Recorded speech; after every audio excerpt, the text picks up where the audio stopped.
William Kabogo, Cabinet Secretary for Information, Communications and Digital Economy. Davis Chirchil, Cabinet Secretary for Roads and Transport. Rebecca Miano has actually left her office. She has put up an office in Olokalao.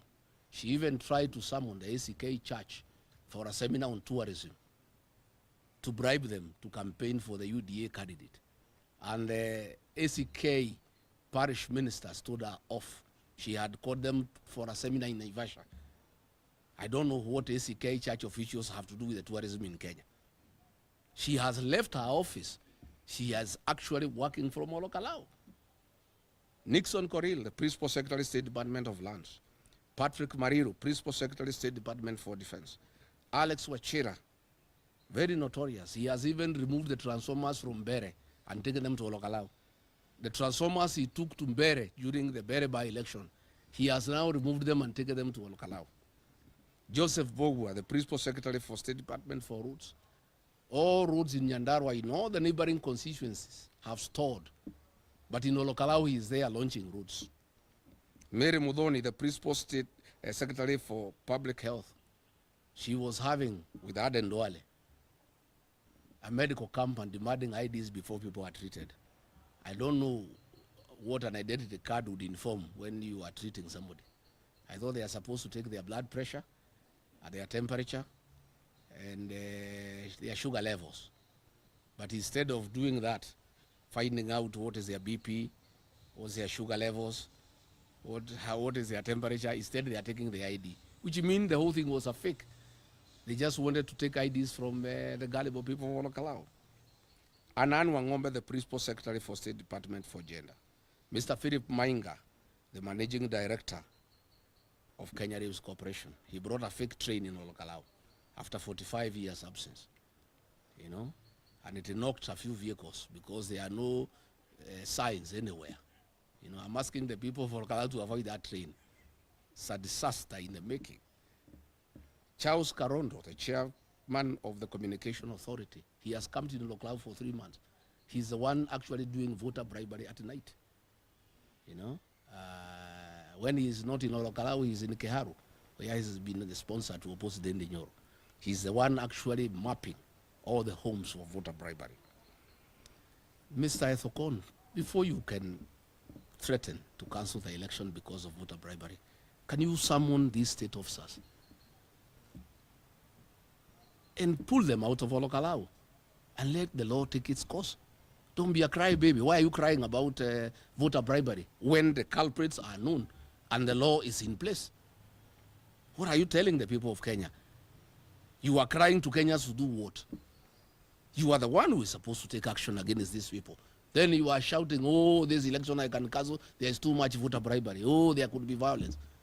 You are the one charged with the responsibility of managing elections in Kenya, not the Kenyan people. What do you want the people of Olokalao to do? I just wonder, yesterday, the fake deputy president and leader of majority Kevani Ichung'wa summoned deputy county commissioners in Gilgil and told them to create an infrastructure today to meet chiefs and assistant chiefs who shall be given money for bribery on Sunday night and election night to go and bribe people in every house. So the chiefs and the assistant chiefs will be meeting Kindiki and Ichung'wa today. And Ichung'wa did tell them that they are in charge of IEBC.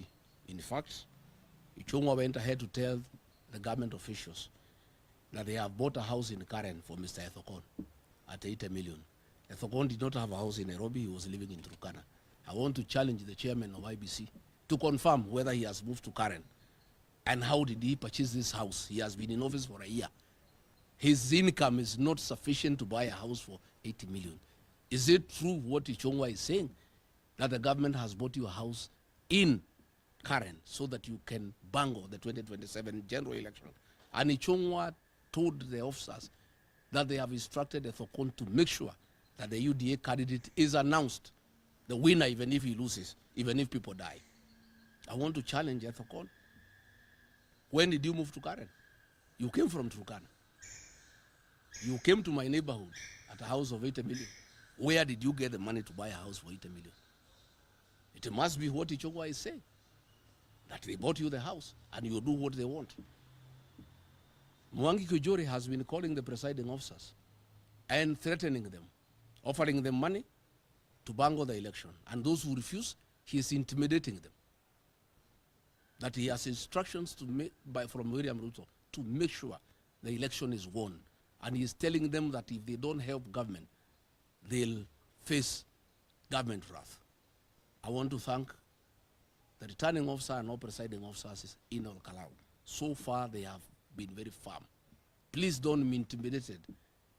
Kionjore, Ichongwa, Kindeki, Ruto will take you nowhere. Live up to the oath you have taken to conduct free and fair election in Olkalau. I want to say, Bwana Ethekon, do the right thing.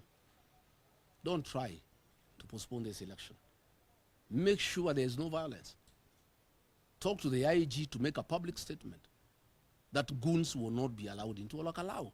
Because if there are no goons, the election will be peaceful. The people of Olkalau are extremely peaceful and they don't want violence.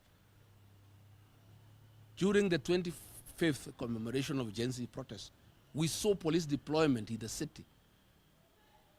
How come they cannot secure a simple constituency in Olkalau from goons, to the extent that the IEBC chair is crying that he needs to postpone elections because of anticipated violence?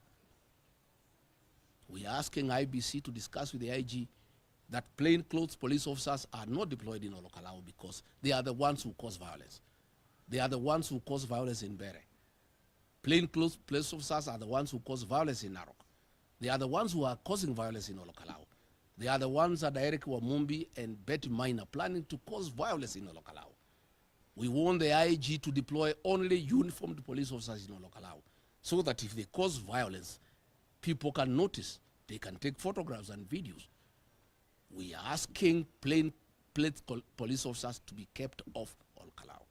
We are asking the IG to make a public statement that goons from Nairobi, being organized by Moses Kuria, and others will not be allowed into Olkalau. And if goons are kept off Olkalau, we'll have a very peaceful election, because the people of Olkalau are peaceful people. I want to add there by saying that there was a meeting on 9th July by the County Security and Intelligence Committee with all the candidates to discuss security. This meeting was postponed indefinitely. We want to know why. Again, 80% of all police officers from Olkalau and Nyandarua have been transferred out of the county and new ones brought. Why? Again, we want to find out why has IEBC decided to shut down the voters register before the Olkalau by-elections. Is it to facilitate people who are not registered to vote? We want the IEBC chair to clarify why. They are saying that they are doing some checkup, some checking and updating. But why specifically before Olkalau? So we are saying, Mr. Ethekon, before you threaten to postpone peaceful election, please do your job. Guarantee security. Guarantee fairness. Don't be a crybaby. You are in charge. And the people of Kenya are asking a question. If IEBC is afraid of conducting elections in one constituency because of purported anticipated violence, what if there is violence next year? Will they postpone the general election? We are saying, are you telling the people of Kenya that you have no capacity to manage a by-election in one constituency in Kenya? If you have no capacity to manage a by-election in Kenya, can Kenyans trust you to manage the general election? From where I sit, I think it's a scheme by William Ruto and IEBC to postpone Olkalau by-election on grounds of anticipated violence, to set the stage to postpone the general election next year on the same grounds. Because what the state is doing this weekend, that's why police officers are there in plainclothes. They want to cause violence, they want to cause mayhem, and then Ethekon on Monday can postpone the by-election. I want to tell the IEBC, if you postpone this by-election, you have lost credibility completely. You will never recover. And you will have no more authority to tell the people of Kenya that they can trust you to conduct the general election. I am persuaded, and I think I'm right. This is a scheme by William Ruto, knowing he's in trouble from Kenya and he'll be voted out next year, to use Olokalao by-election as a precedence where they postpone the by-election on account of perceived unanticipated violence, and then next year the government can cause violence across the whole country, and then the IEBC commissioners can say, just like we did in Olokalao, we are postponing the general election, and then William Ruto can continue being in office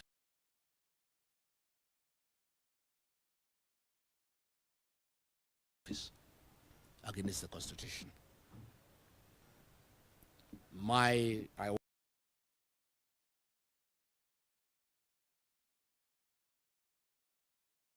And I want to say, if the IEBC commissioners call off the Olokalao by-election, then they have lost the moral authority to purport that they have the capacity to conduct next year's general election, and they must therefore resign from office on the grounds of incapacity and incompetence. And that is what will happen. And we'll ask the people of Kenya to demand that they must leave office. This is a very simple by-election. What is this? That you cannot organize good security around one constituency, that you cannot deal with rogue ministers and PSs in one constituency. How can you come and tell us that you can manage a general election if already you are developing cold feet? But they are not developing cold feet. They have been told to postpone Olokalao. And for William Ruto, let me also tell you, my brother, because I was your friend once, those people you are giving money to campaign on Olokalao want this election postponed because they want more money from you. They are saying if this election is over, they are not likely to get any more money from you. So they are also causing problems in Olokalao, Akina Kiunjure and others, like in Faith Getau, because they are saying you have been giving them too much money, 15 million shillings every day. They are saying they need that money to continue. So they would like the thing to be postponed for another time so that they can continue having money. Finally, I want to call for peaceful by-election in Olokalao. The Olokalao by-election for DCP is a local affair. We have left it to Senator Metho and Jiko Muhea and the local people to do their politics. And I want to tell my brother, Irungo Kangata, I heard him saying that he wants to come with the Damonanchi to Olokalao. We don't need you there for DCP, unless you are coming to campaign for another party. If you want to come and campaign for UDA, please go ahead. If you want to come and campaign for Jubilee, go ahead, or any other party. But DCP, ours is a local campaign. We don't want confusion in Olokalao. The campaign has gone on for 3 months. Irungo Kangata has never been in Olokalao. He does not understand Olokalao. He doesn't understand the issues. He doesn't understand the narrative. He cannot come and bring Leader Mwananchi there to campaign the last day without knowing what the issues are and how the campaign is being done. That campaign has been going on for 2 months, led by Senator John Metho and others. You have not even talked to John Metho. How do you say you are coming to campaign for a candidate? You don't even know him. You have never seen him. You don't know the area. You don't know what is happening. For DCP, we have a local campaign. Even the principals of the United Alternative Government have requested them to let the people of Olokalao do their own campaign. It's a local campaign with local issues, and we would like it to remain that way. That is what I have told Senator of Muranga to tell Irungo Kangata. As he let Olokalao, it's not necessary. Let him leave the people of Olokalao to do their own campaign and deal with their issues the way they know how. I am on standby myself.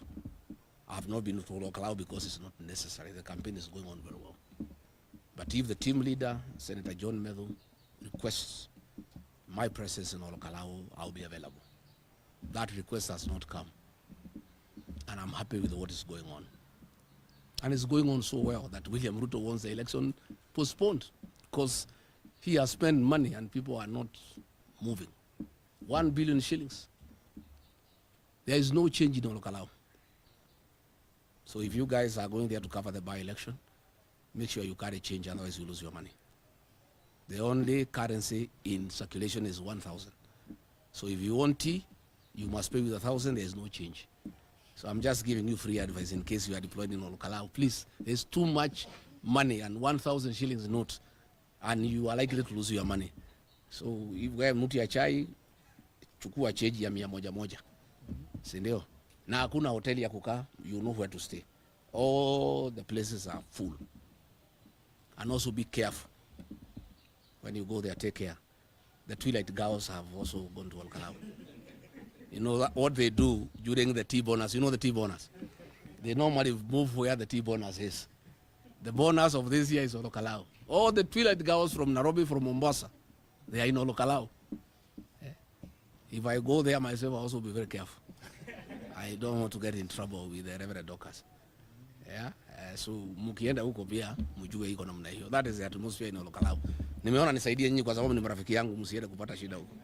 Si ndio? Yeah. And also Olkalau is a good opportunity for many fellows who have run away from their homes on escapades. Wanasema tumeenda Kalau, wamechukua magafre, wameenda kuishi huko. So iko mambo mingi sana yanaendelea Olkalau. Ndio watu wameniambia tunataka hii uchaguzi ishe turudi kwa mashamba.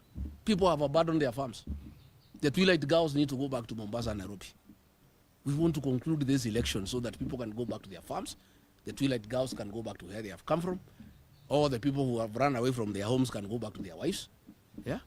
And also we can get normal currency so that we restore the dignity of the economy. Otherwise, the money has stifled the economy of Olkalau. It's just too much confusion, you know, in the economy of Olkalau. And you know it is not sustainable. So we may have shock therapy, which we don't want in Olkalau. After the election is gone, there will be shock because of absence of money. I think I've said what I needed to say. Oswari Gachane? Yes, there was a time the leader of the country government said that official communication that you are to be one of the candidates. What happened? Well, we agreed that in Olkalau there are no issues really.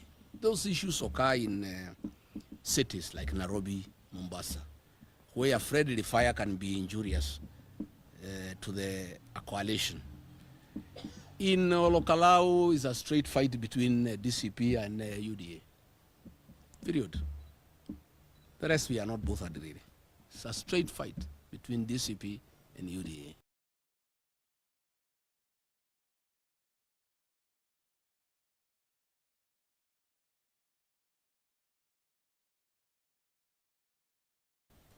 And the others is friendly fire.